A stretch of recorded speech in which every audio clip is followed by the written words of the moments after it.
Hi, I'm David. Have you ever heard the word codependency? And have you ever thought that your mate or you may be codependent on one another, and that you may be taking ownership of things that are his or hers, and maybe you shouldn't? Well, this little illustration is very simple, but I think it's a powerful one that will help us to get a better view on how we only take ownership of what's ours. When my wife and I got married, we received a wonderful gift called a marriage cross, and it was 2 rings superimposed over a cross. And I think this really epitomizes the way a marriage is supposed to look, where Christ is the center part of it, and the most important part of it. But there's a husband and a wife, and they're interlaced together. Whenever we do marriage enrichment workshops, we talk about the definition of marriage being something like this.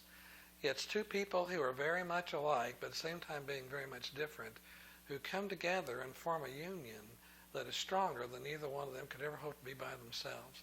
This is a very strong grip.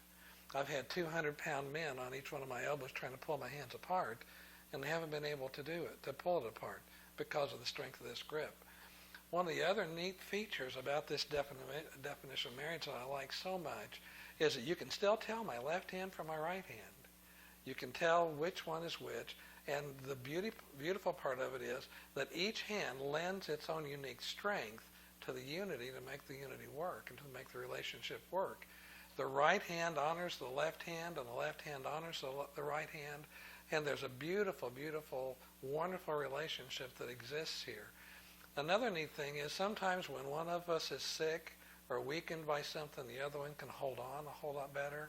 When a relationship is like this, until the other one gets his or her strength back and lends that strength back to the unity and to one another, there's wonderful mutual respect shown for one another in this kind of a marriage. So often we see marriages that have gotten like this, where they're opposing one another. And this isn't a strong grip at all. I've had little 90-pound girls grab a hold of my elbows, and I press hard, try to hold my hands together, but they're able to pull my hands apart. And then we also see marriages that just miss altogether like this. But we believe that this wedding cross diagram really does kind of epitomize the way marriages should be. Let me enlarge just the 2 circles here just a little bit to illustrate that even more. If this is the husband and this is the wife, there are strengths and there are different kind of things that the husband brings to the marriage that are uniquely his. And at the same time, the wife brings things to the marriage that are uniquely hers. And then together, they have this sense of us that really is what holds us together in the best kinds of marriages.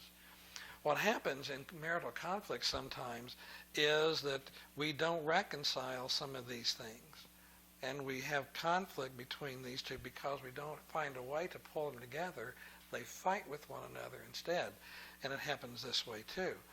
The other thing that happens, going back to the codependency question, is we also see a husband saying, yeah, but what about this? Or a wife saying, well, if you just change this, life would be so much better for both of us.